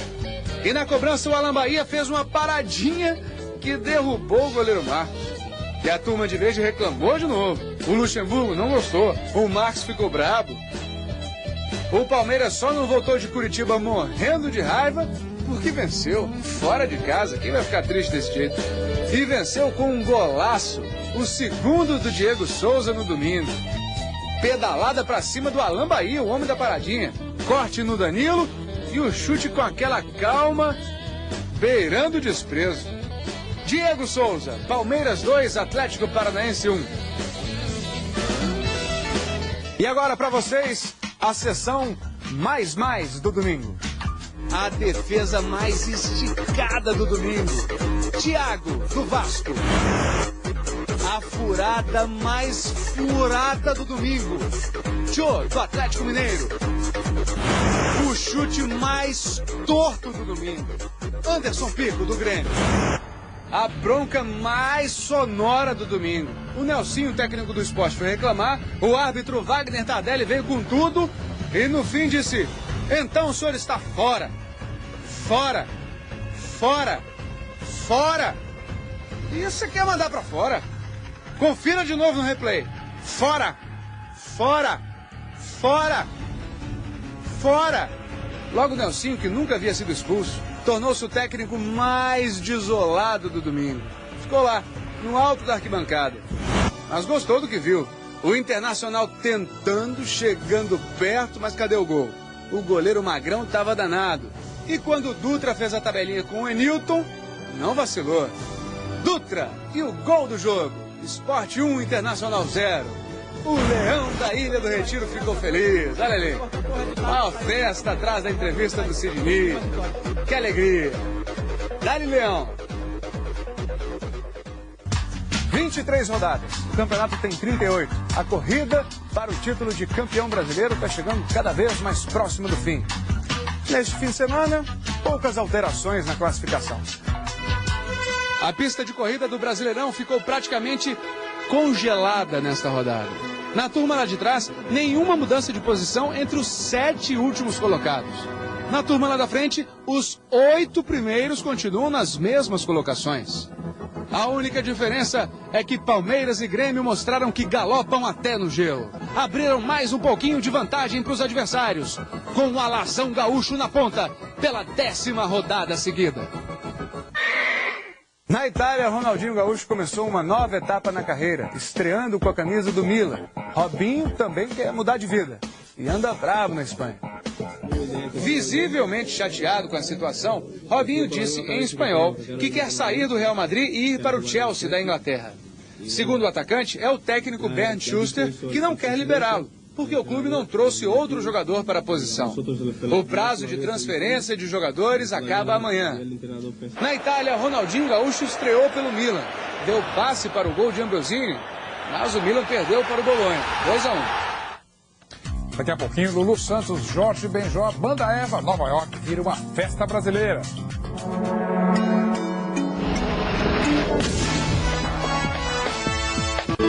O vice-presidente José Alencar classificou de abominável a espionagem de autoridades em Brasília, denunciada pela revista Veja neste fim de semana.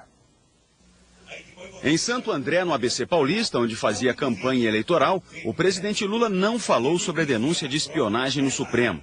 Segundo a revista Veja, agentes da ABIN grampearam o telefone do presidente do STF, ministro Gilmar Mendes. A revista transcreve um diálogo entre ele e o senador Demóstenes Torres, do Democratas de Goiás. Também teriam sido grampeados ministros de Estado e senadores. O vice-presidente José Alencar condenou os grampos ilegais. Acho abominável essa questão de disputas de qualquer natureza. Tem que haver um jeito, ainda que seja também eletrônico, de acabar com essas disputas. Por causa dos grampos telefônicos, o presidente Gilmar Mendes cancelou uma viagem que ele faria à Coreia do Sul. Nesta segunda-feira, ele terá um encontro com o presidente Lula para conversar sobre o assunto.